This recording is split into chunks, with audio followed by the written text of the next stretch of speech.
If you struggle with shyness or social anxiety, check out our free No BS training course with actual useful advice you can do from home. None of that just get out there nonsense. The link is in the description below. For now, let's get to today's question. The question, is mindfulness therapy effective in curing social anxiety? Take a look at this chart. That's the result of meta-analysis of 146 studies on the effectiveness of various techniques with reference to their ability to reduce trait anxiety. Notice that the placebo effect is tied for number 2 in effect size, and every technique below that is actually showing a smaller effect size. So someone can honestly say, yes, mindfulness therapy is effective, it shows at least some improvement. But compared to a placebo, it is no better. Conversely, one could say that the placebo is indeed effective, which it obviously has been found to be, compared to the other techniques below it. Why is that? And why is the transcendental meditation technique,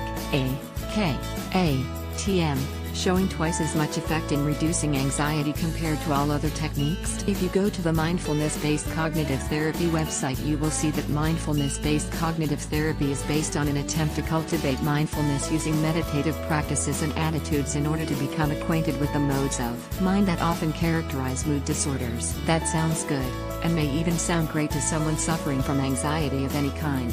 But why is this method so less effective compared to the TM technique? The simple answer is that the MBCT therapy, and all the other methods as well, are putting one's attention on the problem, while TM takes the attention beyond the problem to the root cause of the problem.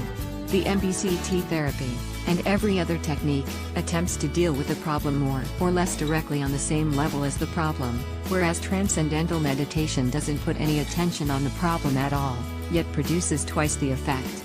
Here's what's going on. MBCT is keeping the attention on the thinking level, keeping it engaged with ideas, sensations, emotions.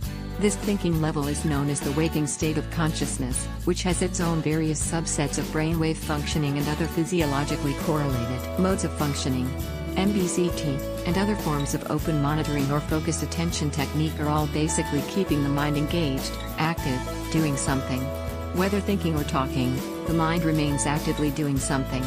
It does not rest until it is given the chance to go to sleep, or just gets too fatigued to continue and fades into sleep. What transcendental meditation does that all other types of meditation techniques and therapies fail to do is to allow the mind to directly and effortlessly settle the attention into deeper and deeper, more quiet levels of the thinking process, and then go beyond all thoughts to experience the source of thought itself.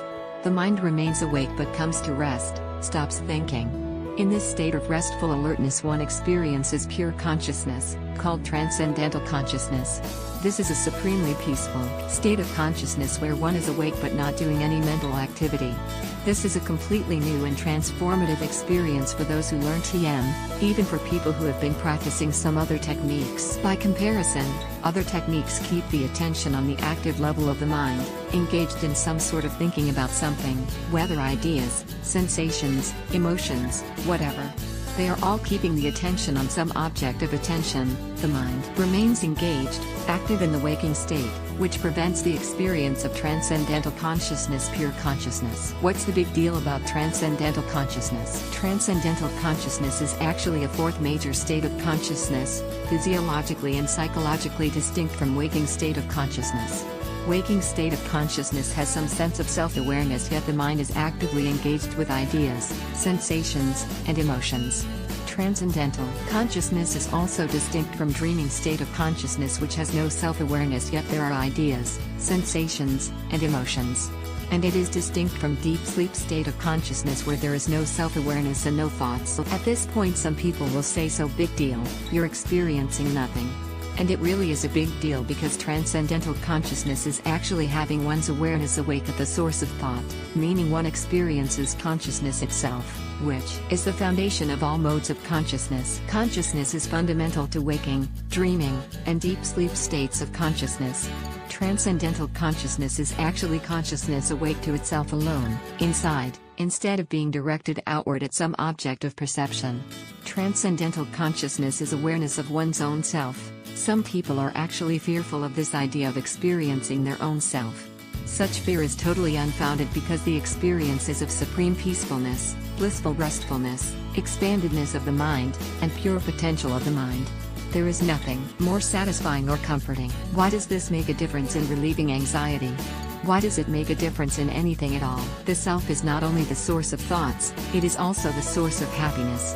But the accumulation of stress from overwhelming experiences and events disturbs the normal functioning of the brain. The brain becomes physically stressed, which causes the mind to lose even more of its natural connection with the source of thoughts, relegating it to the subconscious. The subconscious becomes a murky, scary thing, and any one of those scary things beyond one's awareness and thus beyond that control could be the trigger of anxiety. We can graphically understand this by the metaphor of the lake of the mind. When the awareness is confined to the more active surface level of the lake, the thoughts arising in the mind are experienced only after they have come up quite a ways from the source of thoughts.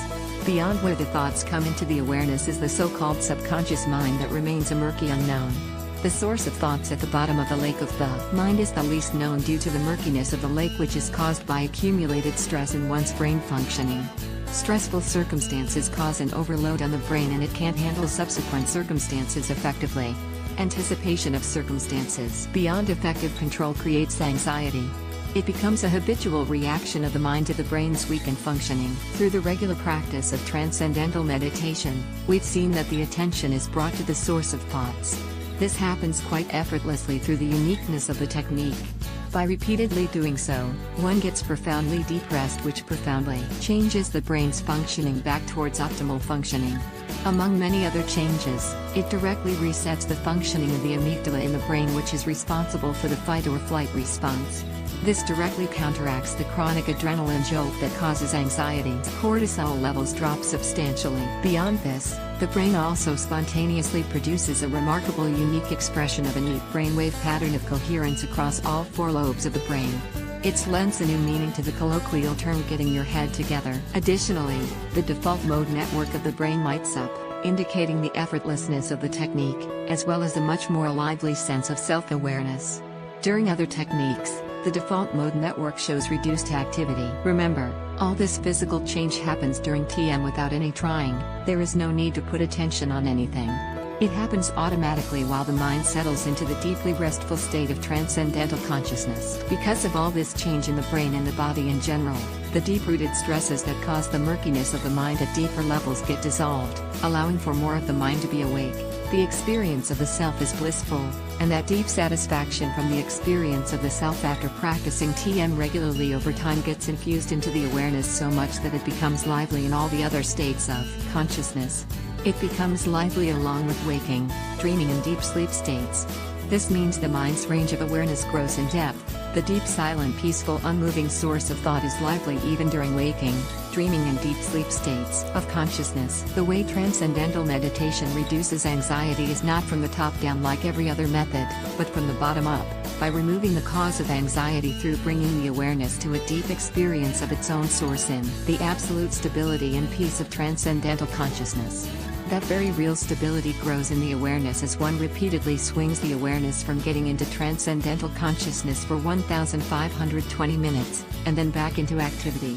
There is no thinking about it, no mood making, the mind just is more calm, stable, lively, expanded, more able to handle situations capably because the underlying stress that caused the anxiety gets cleaned out. There is nothing magical or mysterious about this cause-effect.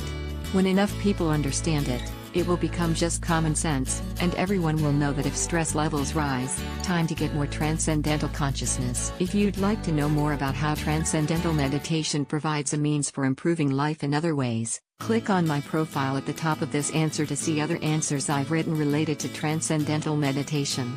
Or, ask your unanswered question. Help others by giving this answer an upvote. The button is just below on the left. Find more answers and a free audiobook on how to talk to anyone in the description below. No useless advice like just get out there, I mean actual useful advice from people who have really dealt with shyness and social anxiety and overcome it in their own lives.